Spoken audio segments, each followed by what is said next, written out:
दोस्तों, इस समय आंधी, तूफान, भूकंप और कोरोना वायरस जैसी बहुत सी दिक्कतों से हम गुजर रहे हैं और ऐसे में हमें खुद ही नहीं पता होता कि कब हमारी मौत हो जाएगी।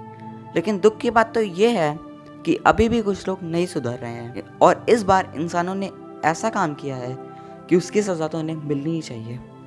तो हुआ क्या कि एक भूखी हथनी को पटाखों से भरा अनानास खिला दिया गया और पटाखे उसके मुंह में फटने की वजह से उसकी मौत हो गई। और ये घटना इंसानों को और भी ज़्यादा शर्मिंदा तब कर देती है जब ये पता चलता है कि वो एलिफेंट प्रेग्नेंट थी और उसके पेट में जो बच्चा था वो भी मर गया। ये घटना है केरला के मलप्पुरम की, जहाँ पे एक एलिफेंट खाने की तलाश में जंगल के पास के गांव में आ गई थी और कई दिनों तक वो खाने की तलाश पे इधर उधर घूम रही थी और फिर कुछ घटिया लोगों ने उसे पटाखों से भरा अनानास खिला दिया और जैसे ही उसने वो खाया, पटाखे उसके मुंह में ही फट गए और वो बहुत बुरी तरह से इंजर्ड हो गई।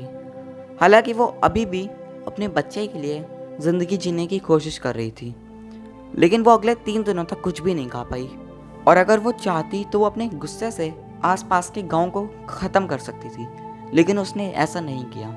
वो जानवर होके भी इंसानियत दिखाई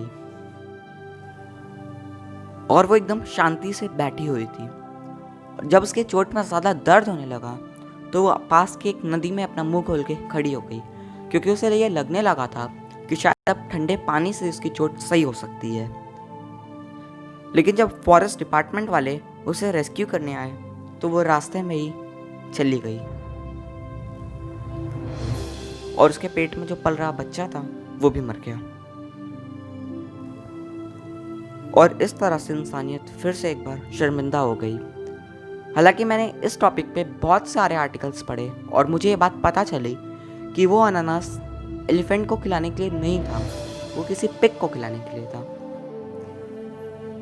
वैसे इससे फ़र्क नहीं पड़ता कि वो किसको खिलाने के लिए था, फ़र्क इससे पड़ता है कि नुकसान किसका हुआ। और मैंने कुछ आर्टिकल्स में ये भी पढ़ा कि वहाँ की गवर्नमेंट ये अलाउ करती है। अब गवर्नमेंट का तो मुझे नहीं पता, लेकिन क्या इंसानियत के लिए सही होगा?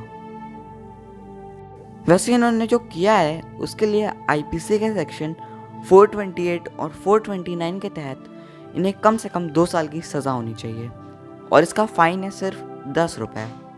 यार, आजकल 10 रुपये में तो एक चॉकलेट भी नहीं आती। वैसे हमारी गवर्नमेंट की एक प्रॉब्लम है कि जब तक कोई इंसिडेंट नहीं होता वो इस लॉ को अपग्रेड नहीं करते, पर इसमें उनकी भी कोई गलती नहीं है क्योंकि वो इतने बिजी होते हैं कि उनको इतना टाइम ही नहीं मिलता। वैसे हमें ये समझना होगा कि जानवरों को और नेचर को नुकसान पहुंचा के हम खुश नहीं रह सकते हैं। वेल, ये था आज का वीडियो। आई होप कि आपको वीडियो पसंद आया होगा। अगर वीडियो पसंद आया तो लाइक कर दीजिएगा, मेरे चैनल को सब्सक्राइब कर दीजिएगा और बेल आइकन दबा दीजिएगा। Thank you.